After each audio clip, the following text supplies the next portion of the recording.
பொங்கல் பண்டிகையையொட்டி தமிழ் புத்தாண்டு வாழ்த்துகள் என குறிப்பிட்டு தாவேக தலைவர் விஜய் வாழ்த்து தெரிவித்துள்ளார். தை மாதம் முதல் நாளே தமிழ் புத்தாண்டு என்று ஒரு தரப்பும், சித்திரை முதல் நாளே தமிழர் புத்தாண்டு என்று மற்றொரு தரப்பும் இன்றளவும் வாதிட்டு வருகின்றனர். தரணி ஆண்ட தமிழருக்கு தை முதல் நாளே தமிழ் புத்தாண்டு என்று பாடினார் பாரதிதாசன். அவர் அப்படி பாடுவதற்கு முன்பே 1921ஆம் ஆண்டு மறைமலை அடிகளார் தலைமையில் சென்னை பச்சையப்பன் கல்லூரியில் கூடிய 500க்கும் மேற்பட்ட தமிழறிஞர்கள் தமிழருக்கென தனியே ஒரு காலக்கணக்கு தேவை என்பதை வலியுறுத்தி திருவள்ளுவர் பிறந்த ஆண்டாக கருதப்படும் கிமு 31ஆம் ஆண்டை துவக்க ஆண்டாக கொண்டு திருவள்ளுவர் ஆண்டு என ஒன்றை அறிவித்தனர். சித்திரை முதல் நாளை தமிழ் புத்தாண்டாக கொண்டாடுவது தமிழர் மரபுக்கு பொருத்தமானதல்ல எனவும், தை முதல் நாளே தமிழ் புத்தாண்டு எனவும் அவர்கள் வலியுறுத்தினர். திருவள்ளுவர் ஆண்டு என்கின்ற காலக்கணக்கை தமிழக அரசு 1971ஆம் ஆண்டிலேயே ஏற்றுக்கொண்டு விட்டது.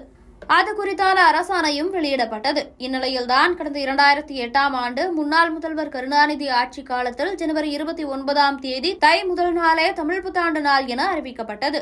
தமிழ் வரலாற்று சான்றுகளை சுட்டிக்காட்டி அவர் இந்த அறிவிப்பை வெளியிட்டிருந்தார். ஆனால் 2011ஆம் ஆண்டு ஜெயலலிதா ஆட்சி காலத்தில் சித்திரை முதல் நாளே தமிழ் புத்தாண்டு நாள் என அறிவித்திருந்தார். அரசியல் ரீதியாகவும் பண்பாட்டு ரீதியாகவும் தமிழ் புத்தாண்டு தை முதல் நாளா அல்லது சித்திரை முதல் நாளா என்னும் விவாதம் பொங்கல் பண்டிகை காலங்களில் அதிகம் எழுவது வழக்கமாகவே இருந்து வருகிறது.